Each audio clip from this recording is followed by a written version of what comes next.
Now, the National Orientation Agency, that's the NOA, has uncovered alleged unethical practices by some banks and tertiary institutions in Nigeria on the federal government's Students' Loan Fund, with many students not being notified of the disbursement of funds due to them by both institutions.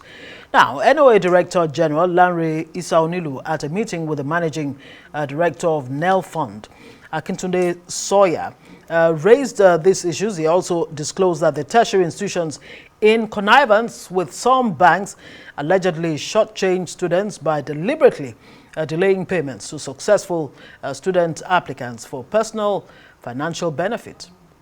Well, a statement by the agency says NOA also discovered that banks do not inform students about loan disbursements made in their name, while the schools still require them to pay tuition fees. The NOA is now issuing a strong warning to participating institutions and collaborating banks to cease from such corrupt and unethical practice. Well, let's bring in Onilu, Director General, National Orientation Agency. Thank you so much for joining us on Newsnight.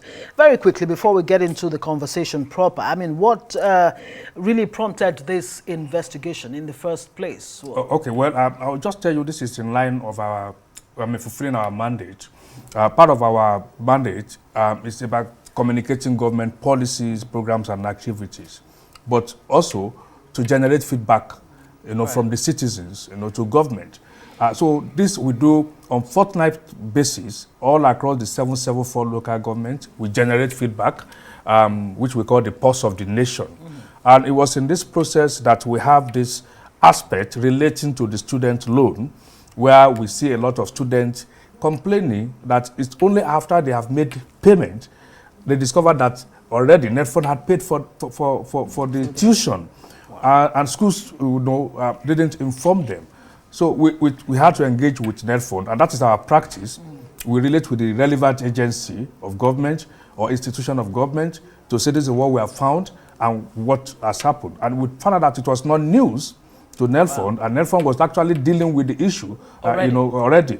And as I speak, the anti-corruption agencies have been put on notice by NetFund.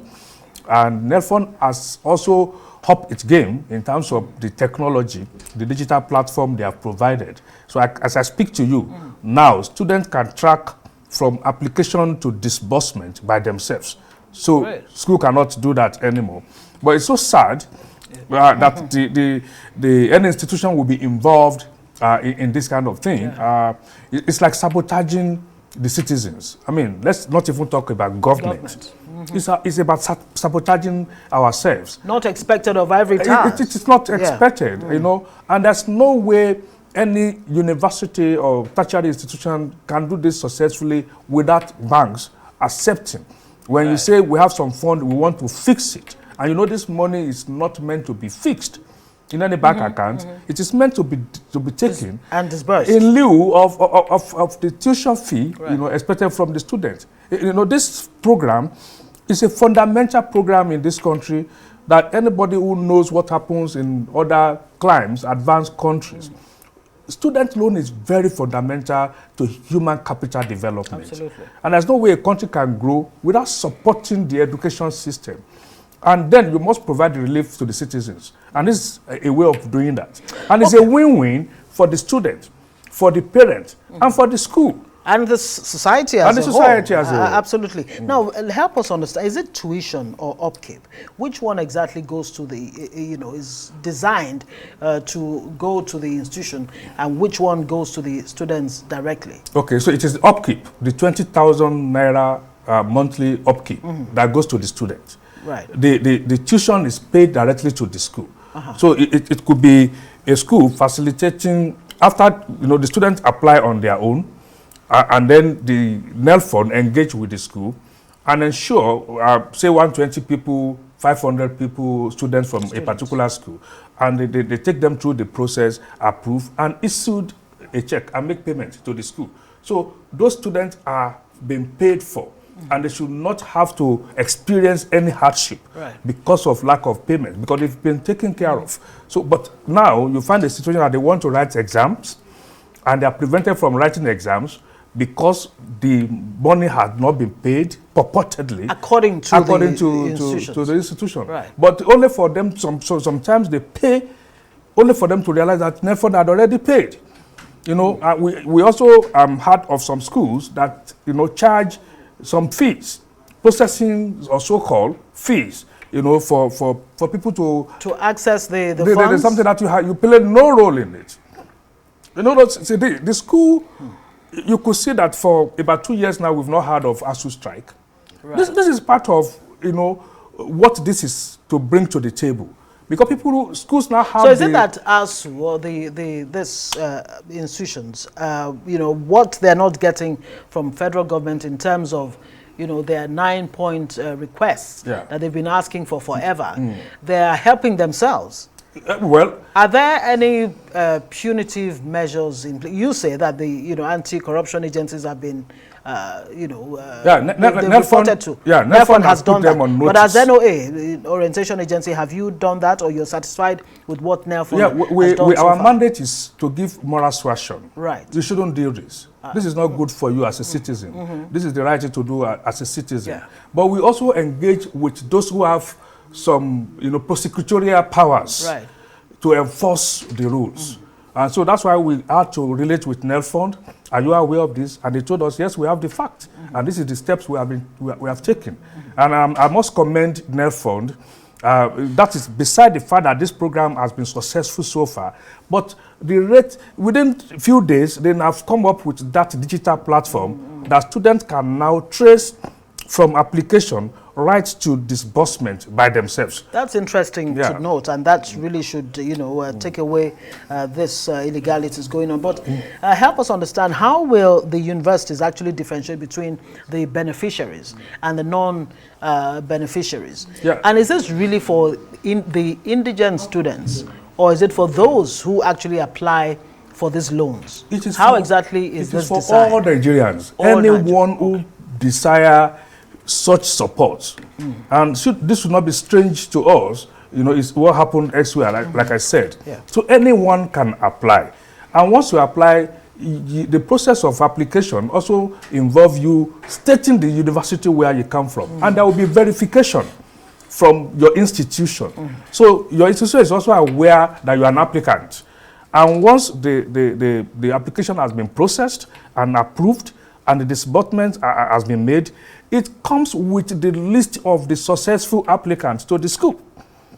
Right. So there's no anything to complain about. You know, it's a very smooth process, transparent.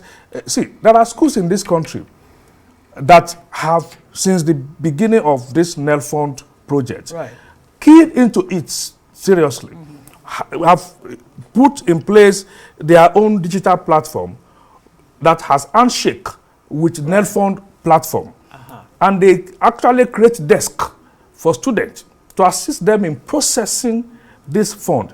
And so that's why you have some school already attracting as much as ₦1 billion, while some school just 30 million or 40 million because they are not responsive to the needs of their students.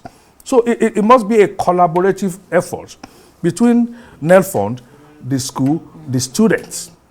But not all schools are responsive.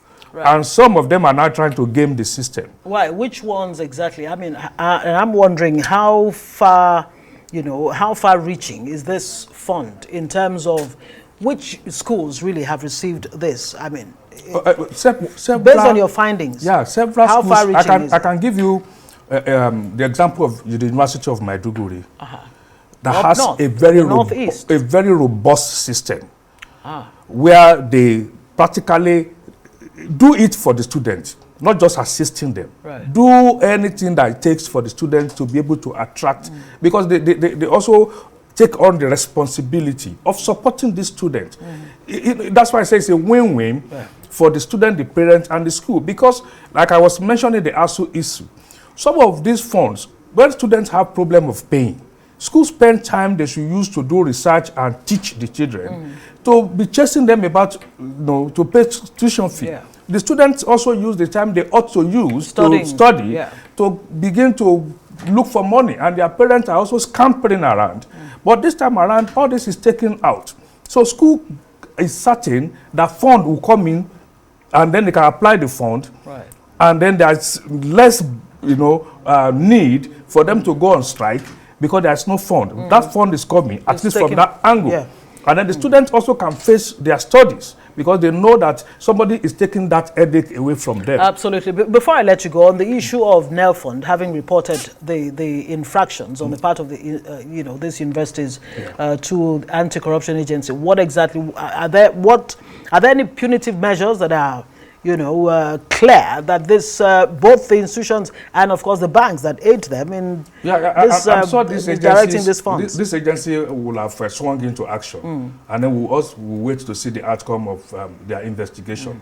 But we have also directed our state directorate to go get more specific information and feedback from students, so that across the country, so that we are also able to support these institutions to be able to get to the root of this. Right.